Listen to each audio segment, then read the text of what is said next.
Ayurvedic food supplement and medicine. पुण्यातील वनराज अंदेकरवर प्रकरणातील सर्वच आरोपींवर मोक्का अंतर्गत कारवाई। राज्याची शैक्षणिक पंढरी असलेल्या पुणे शहरातील गुन्हेगारी गेल्या काही महिन्यांपासून चांगलीच चव्हाट्यावर आली आहे। ड्रग्ज, हत्या, गोळीबाराच्या घटनांनी पुणे शहर हादरून गेलं। त्यामुळे पोलिसांच्या कार्यक्षमतेवरही प्रश्न उपस्थित केले जात आहेत।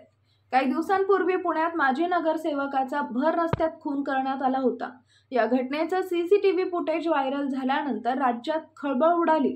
सर्वच पुण्यातील गुन्हेगारीचा मुद्दा नव्यानं चर्चेत आला। माजी नगरसेवक वनराज अंदेकर खून प्रकरणात पोलिसांनी कारवाई करत 22 आरोपींना अटक केली आहे। त्यातील काही आरोपींना चक्क तामिनी घाटातून बेड्या ठोकल्या होत्या।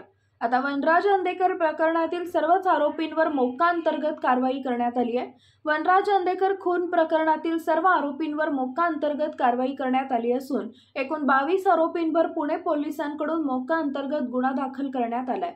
राष्ट्रवादी काँग्रेसचे माजी नगरसेवक वनराज सूर्यकांत अंदेकर वय वर्ष 40 यांच्या खून प्रकरणी गुन्ह्यात दाखल असलेल्या आरोपींवर महाराष्ट्र संघटित गुन्हेगारी प्रतिबंध कायदा मोक्का अंतर्गत कारवाई करण्यात आली आहे।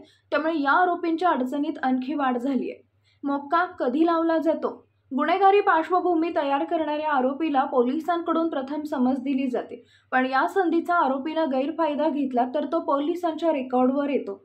आरोपी अटकेची नंतर तडीपारीची कारवाई होते। अशा आरोपींना अटक केली जाते, तरी सुद्धा आरोपीमध्ये सुधारणा न झाल्यास त्यावर तडीपारीची कारवाई केली जाते। यानंतरही आरोपीमध्ये जर सुधारणा होत नसेल तर अशा वेळी पोलिसांना मोक्का अंतर्गत कारवाई करण्याचा अधिकार देण्यात आलाय। मोक्का लागल्यावर शिक्षा काय मिळते? मोक्का लागल्यास आरोपीला अटकपूर्व जामीन मिळवता येत नाही। भारतीय दंडविधान संहितेच्या लावलेल्या कलमांखाली जेवढी शिक्षा असेल तीच शिक्षा मोक्काच्या कलम 3(1) नुसार देता येईल।